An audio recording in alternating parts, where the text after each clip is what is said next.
Tadi sebelum jeda saya menanyakan peran Rizky Ridho yang sempat absen dalam pertandingan tadi malam dan apakah nanti bisa tampil di pertandingan melawan Guinea. Tapi sebelum kita bahas itu, kami akan tampilkan dulu sedikit profil timnas Guinea U23.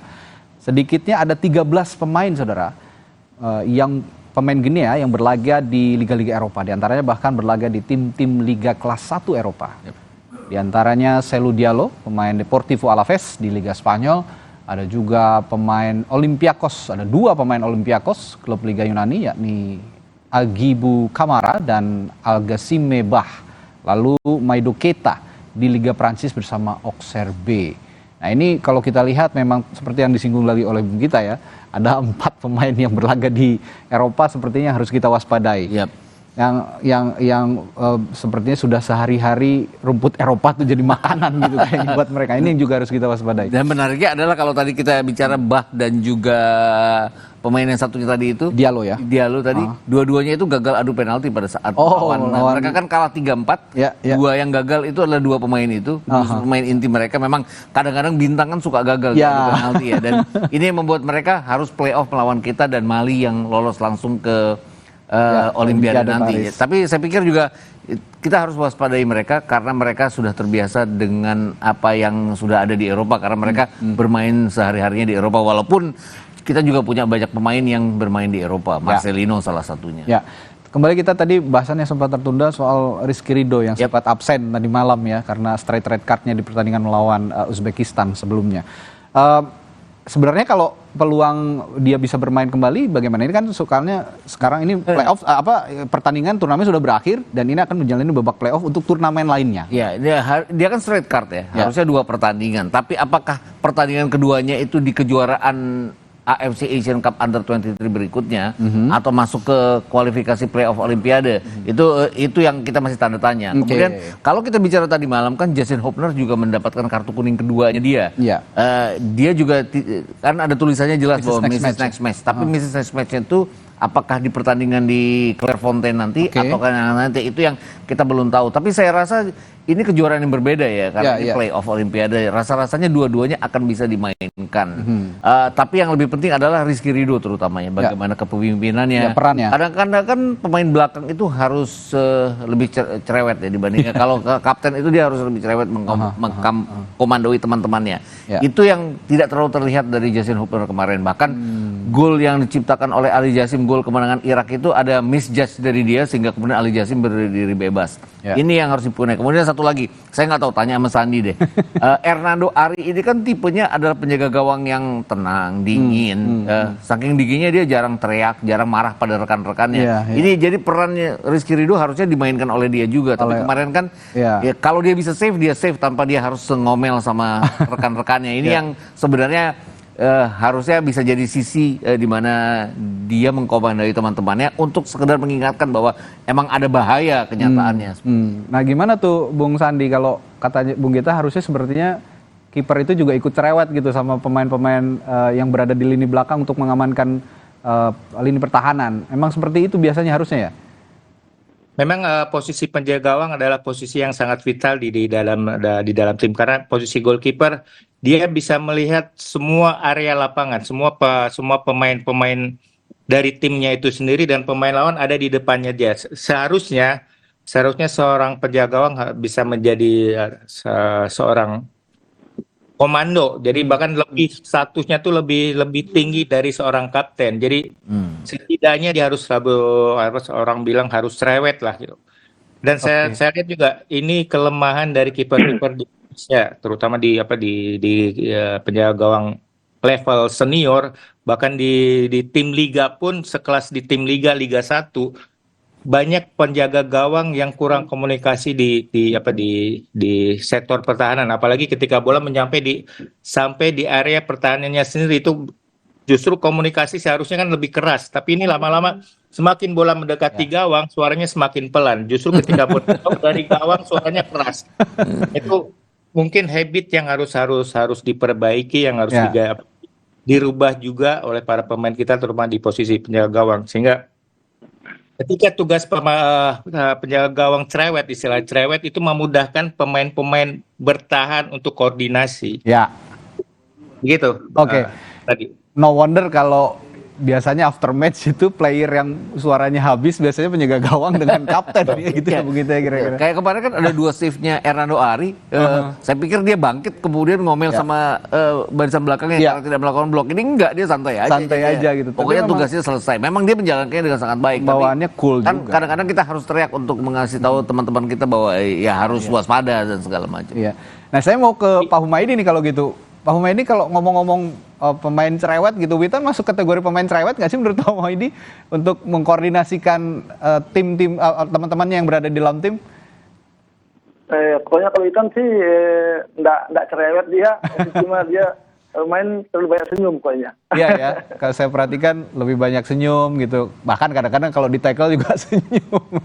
Nah, kalau komunikasi yang paling intensif di sehari-hari begitu di keluarga, tapi Witan sering ngobrol ya, sering sering berdiskusi begitu soal sepak bola ya.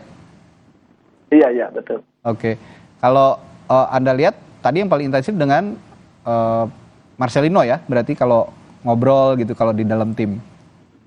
Iya. Nah, kalau selain pemain belakang Bung Gita, selain pemain belakang lalu juga penjaga gawang gitu.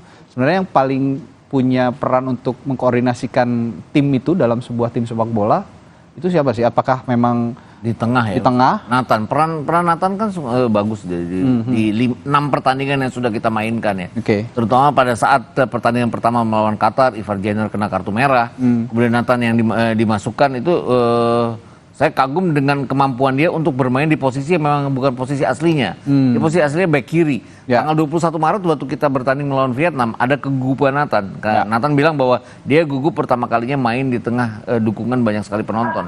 Tapi dia memperbaikinya di Hanoi pada saat kita menang 3-0. Tapi masih di back kiri. Tapi dia bisa memainkan peran di lapangan tengah central midfield dengan sangat baik dan berlanjut sampai pertandingan kemarin. Bahkan pada saat Pratama Ahran cedera melawan Australia dan kita bertahan terhadap Australia, Nathan itu bisa pindah ke kiri untuk memulai awal dari serangan balik kita. Walaupun tidak ada rekan yang bisa memanfaatkan peluangnya yang saat itu. Tapi ini peran Nathan yang sangat baik di tengah maupun Di pada saat dia harus bermain di kiri. Oke, termasuk pada saat penyelamatan krusial yang dilakukan tadi betul. malam. Dan juga sebelum itu kan dia berkali-kali karena Irak tahu bahwa sisi kiri kita agak keropos karena Pratama Arhan sering terlambat mundur. Itu Nathan yang backup ya. Itu yang backup. Ini juga saya pengen bertanya juga sama Bung Sandi nih. Bung Sandi, kalau lihat gol Irak yang pertama nih ya waktu pada saat corner itu kan saya selalu wondering itu banyak sekali pemain yang mengelilingi penjaga gawang pada saat corner begitu ya, termasuk juga pemain lawan. Ini kan situasinya cukup hektik sekali dan kadang-kadang kita agak sulit sepertinya untuk membagi konsentrasi antara melihat posisi lawan dan juga posisi bola yang sedang ditendang lewat corner kick. Nah, dalam posisi seperti ini biasanya kiper apa yang ada di benak kiper sih sebenarnya, Bung Sandi? Ya seharusnya sih untuk ketika seorang kiper menghadapi situasi bola-bola set piece terutama di bola-bola corner, fokus pertama adalah goalkeeper ngeliatin bola aja. Tapi sebelum corner itu ditendang, kita harus mengorganize bagaimana defense menjaga lawan satu-satu. Oke. Mengorganisasi bagaimana taktikal yang diterapkan oleh tim. Kita bisa menyuruh ada pemain yang harus man to man, ada harus menjaga marking. Dan ketika semua sudah terorganize baik, baru kita fokus ke bola. Dan disitulah kemampuan goalkeeper dilihat bagaimana dia pengambilan keputusan, pengambilan eksekusi ketika dia udah ambil keputusan. Itu adalah menandakan kiper itu siap, kiper itu mampu menghadapi situasi bola-bola set pieces. Oke. Saya juga akan bahas bersama Bung Gita soal pergantian pemain tadi malam yang dilakukan Coach Sinteyong. Ini ada Rio Fahmi yang digantikan oleh Fajar Fatur Rahman, lalu juga Komang Teguh yang masuk menggantikan Jim Kelly Stroyer. Ini memang intensinya untuk bertahan. Iya. Tapi itu efektif setelah melihat. Sebenarnya kalau kayak Fajar Fatur Rahman itu lebih untuk menekan ya, karena Rio Fahmi kan lebih punya kemampuan untuk bertahan dan kita ingin dapat gol kedua itu Fajar Fatur Rahman akan main di sayap itu yang dimainkan. Kemudian Komang Teguh lebih karena Kelly Stroyer kan beberapa kali terlihat seperti limping off, pincang segala macam itu penyegaran, makanya kemudian dimainkan 3 center back kembali dengan 3 center back asli dan Komang Teguh yang dimainkan di sana. Itu juga tujuannya adalah untuk ke bola-bola set piece, kemudian bola-bola atas yang bisa dimanfaatkan. Itu kenapa Ramadan kemudian masuk, kemudian Komang Teguh masuk. Komang Teguh kan sudah menciptakan 2 gol sejauh ini dan dua-duanya dari tandukan pada saat ada scrimmage di kotak penalti lawan. Nah, untuk Witan yang digantikan oleh Ramadan serta Ivar Jenner yang digantikan Iksanul ini juga kebutuhannya sudah sesuai. Iya, sesuai karena Ramadan kan diperlukan pada saat kita sudah Tertinggal. tidak punya tertinggal, kemudian dia kan harus harus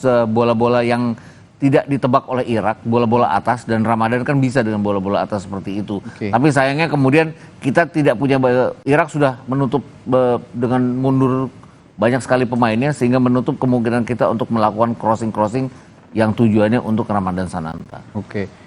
Pak Humaydi, ini kan tadi malam Witan juga sempat digantikan gitu ya perannya oleh Ramadan Sananta. Ini biasa nggak sebetulnya untuk pemain sepak bola untuk digantikan. Tapi pernah nggak sih Witan itu merasa atau mengeluh ketika digantikan karena melihat daya jelajah Witan yang cukup tinggi sepertinya untuk bermain full sampai titik akhir pertandingan itu akan sanggup sepertinya untuk Witan. Tapi ketika digantikan pernah curhat nggak sama Pak Humaydi? Wah kok saya digantikan begitu kira-kira? Dia nggak pernah curhat masalah itu karena itu mungkin kalau diganti itu mungkin haknya pelatih, jadi dia terima aja. Terima gitu ya biasanya ya, karena memang kebutuhan pelatih dan memang attitude Witan ini memang selalu jadi perhatian ketika selalu bisa membangun membangun mood yang baik begitu ya di internal tim gitu. Nah kalau ngomong-ngomong soal pelapis, saya ke Bung Sandi dulu deh. Untuk pelapis pemain timnas U23 kita untuk menghadapi Guinea nanti kira-kira bagaimana? Apakah punya pelapis yang seimbang dengan tim utamanya menurut Anda, Bung Sandi? Mungkin di beberapa posisi sudah kualitasnya tidak jauh beda, tapi ada beberapa posisi juga yang sedikit lebih jomplang lah kalau bahasa Jawanya lebih jomplang. Ya, agak tidak seimbang gitu ya. Ya seimbang itu. Jadi tapi saya yakin Coach Sintayong juga tahu mana yang terbaik untuk di posisi tersebut. Ya, menurut Anda Bung Gita untuk pelapis ini? Kita kan tidak bisa mengganti pemain lagi ya. Pemain yang sudah ada yang akan dibawa ke Clairefontaine nanti. Saya pikir juga layak dicoba Hoki Caraka. Hoki Caraka kan baru berapa menit yang dimainkan pada saat pertandingan melawan Australia. Itu layak dicoba, tapi selebihnya mungkin ya lebih ke formasi awal dengan Witan di kanan, kemudian Struijk di tengah dan juga Marcelino di kiri. Struijk juga kemarin kan tidak terlihat seperti pada saat dia melawan Korea, bahkan melawan Jordan kan dia punya 2 peluang. Lawan Korea dia menciptakan 2 gol. Kemarin juga hanya ada 1 peluang di mana dia memberikan crossing pada saat kan kemampuan dia adalah bermain bisa melebar ke kanan, bisa melebar ke kiri. Ini kenapa Ramadan dimainkan kemudian dia bergerak ke kanan. Kemarin nyaris tidak terlihat yang biasanya dilakukan oleh Struijk. Itu kenapa? Memang ada pengawalan khusus terhadap Struijk atau memang dia kan emang ditutup ya kemampuannya dia, walaupun sempat 1 kali lepas, tapi selebihnya dia tidak sebagaimana yang diharapkan. Ini yang harus diperbaiki pada saat nanti kita berhadapan dengan Guinea. Karena Guinea kan juga punya kemampuan yang sama cepatnya ya. Struijk ini kan kelebihannya adalah kecepatannya dia. Kecepatannya kemarin dapat, tapi pada saat masuk ke box lawan itu dia cepat ditutup sehingga ruang tembaknya itu yang tidak terlihat. Yang sepertinya pada saat melawan Korea dia banyak diberikan kebebasan oleh para pemain Korea. Oke. Artinya sebenarnya untuk pelapis ya masih bisa mengimbangi ya. Iya, sebenarnya memang agak sedikit yang dikatakan Sandi tadi, agak sedikit beberapa tempat agak sedikit jomplang, tapi ya memang ini satu-satunya pilihan kita. Kita tidak bisa mengganti pemain lagi dan kita tidak bisa ambil pemain senior kecuali nanti kita sudah lolos ke Olimpiade, bisa 3 pemain senior kan ya, over age players yang bisa ditambahkan. Ya, dalam sepak bola modern Bung Gita bahwa pemain versatile itu sangat dibutuhkan begitu. Sangat. Dan dinamisme formasi saat pertandingan berjalan juga pun sepertinya sangat-sangat diperlukan sesuai dengan kebutuhan situasi pertandingan. Nah, kalau lihat versatile-nya pemain-pemain timnas U23, apakah sudah memenuhi kebutuhan sepak bola modern saat ini? Iya, beberapa iya ya, Nathan terutama. Kemudian kalau kita bicara Witan, Marcelino, Struijk bahkan, mereka kan bisa secara bergantian ya, berganti posisi. Bahkan kemarin pada saat kita ditekan Uzbekistan, saya malah berpikir kenapa nggak Kelly Stroyer di kiri, Marcelino yang pindah ke tengah, karena tidak ada Rafael Struijk. Jadi beberapa pemain bisa menggantikan dengan sangat baik. Rio Fahmi bahkan ya punya kemampuan bermain sebagai bek kanan di Liga lawan Persija waktu lawan Dewa United, dia bermain sebagai bek tengah juga. Satu dari 3 bek tengah yang dimainkan oleh pelatih Thomas Doll saat itu. Kemarin pun dia punya peluang kemudian dijatuhkan di pinggir kotak penalti sehingga tendangan bebas untuk kita pada saat dia inverted masuk sebagai bek kanan, inverted right back. Kemudian Rafael Struijk yang menarik para pemain lawan untuk bergerak ke sisi luar. Ini saya pikir kelebihan dari beberapa pemain kita.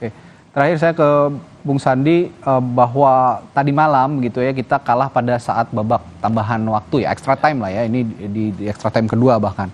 Catatannya adalah sepertinya, ini saya juga tidak tahu pasti karena yang tahu pasti tentu saja Coach Sintayong. Sepertinya ada kendala penurunan fisik ketika babak extra time yang kedua sehingga fokus dan konsistensi para pemain kita juga agak menurun begitu. Nah, untuk menjaga ini biasanya untuk menjaga fokus pemain dengan fisik yang prima sampai mungkin babak pertambahan waktu gitu, bahkan adu penalti, seperti apa yang dilakoni para pemain biasanya Bung Sandi? Sebenarnya dalam situasi seperti ini, apalagi di event turnamen seperti ini, recovery itu yang paling penting. Recovery yang paling penting, terus juga nutrisi juga sangat penting. Bagaimana kita meng-create, kita memanfaatkan waktu yang ada. Seperti kemarin kita lihat pertandingan, kita jeda 2 hari. Bagaimana kita one day after game, bagaimana recovery pemain? Satu bisa massage, atau bisa terapi hidroterapi, terapi di air, atau terapi ice bath. Itu juga salah satu solusi yang paling penting ketika kita menghadapi situasi turnamen yang jeda waktu bertandingnya selang 2 hari, selang 3 hari. Jadi di sepak bola modern recovery juga sangat penting, apalagi ini juga nanti kita main babak playoff, kita mesti terbang ke Prancis, kita traveling, itu juga sangat menguras tenaga, intinya menguras fisik dan pikiran ketika kita harus bertanding di tempat yang jauh dari tempat asal gitu. Jadi recovery sangat penting. Ya, kalau menurut Anda Bung, itu penurunan fisik gitu ya, kondisi fisik yang juga berpengaruh pada fokus pemain, apa yang harus dijaga kira-kira? Iya, saya pikir memang jarak pertandingan yang memang sudah mengikuti jadwal turnamen memang agak melelahkan bagi para pemain. Pada saat istirahat itu di mana pemain harus rileks dan segala macam, ini yang harus dilakukan. Tapi peak performance kita kan pada saat kita mengalahkan Korea. Itu pertandingan yang sangat melelahkan. Ada tambahan waktu 2 kali 15 menit. Bahkan kalau ngitung injury time itu bisa sampai 30 menit kalau di total. Jadi itu 2 kali 15 menit ditambah 30 menit itu udah satu babak lebih sendiri. Jadi mereka seperti memainkan 3 kali 45 menit ya. Belum ditambah 12 kali tendangan penalti yang bukan saja melelahkan fisik, melelahkan mental juga. Jadi saya pikir ini yang benar-benar harus diperbaiki dengan dengan relaksasi pada saat kita masa istirahat. Ini kan ada waktu seminggu. Aklimatisasi kemudian relaksasi yang harus dilakukan pada saat kita nanti bermain di Clairefontaine, dan mudah-mudahan, jadi saya agak tidak enak kalau menyebutnya road to Paris, lebih ke road to Nice dan dan Saint-Étienne, karena itu akan menjadi tempat kita 3 pertandingan nanti kalau kita lolos ke Olimpiade. Ya, ini jadi catatan aklimatisasi dan juga tadi relaksasi ya untuk itu tadi yang dikatakan Sandi seperti ice bath segala macam. Ya, terakhir juga Pak Humaydi, pesan yang ingin Anda sampaikan untuk Ananda tercinta Witan yang saat ini sedang mungkin ya melakukan relaksasi juga seperti yang kita obrolkan tadi sebelum menghadapi Guinea nanti di babak playoff. Pesan-pesan apa saja Pak? Dan tidak hanya buat untuk Witan, bagi teman-temannya juga di Timnas Indonesia. Ya, pesan-pesan saya itu insya Allah Witan Sulaiman dan teman-temannya bisa main lebih bagus lagi dan bisa main lebih kompak lagi. Insya Allah bisa memenangkan pertandingan dan meraih tiket ke Olimpiade. Ya, kita doakan bersama, amin, karena ini menjadi kebanggaan kita bersama bahwa kita tidak bisa menoleh begitu saja bahwa apresiasi tinggi posisi tim Indonesia saat ini juga sudah yang terbaik begitu ya kira-kira dibandingkan dengan sebelum-sebelumnya. dan saya yakin nanti juga akan ada hasil positif meskipun apapun hasilnya melawan Guinea akan ada hasil positif untuk kedepannya terutama menghadapi turnamen-turnamen yang lebih besar lagi untuk timnas Indonesia. Baik, terima kasih perbincangan pagi hari ini yang sangat menarik bersama legenda timnas Indonesia Kurnia Sandi, lalu analis sepak bola Bung Gita Suwondo serta ayahanda dari pemain timnas kebanggaan kita Witan Sulaiman, Pak Humaydi. Terima kasih Bapak-bapak, sehat selalu, sampai jumpa lagi.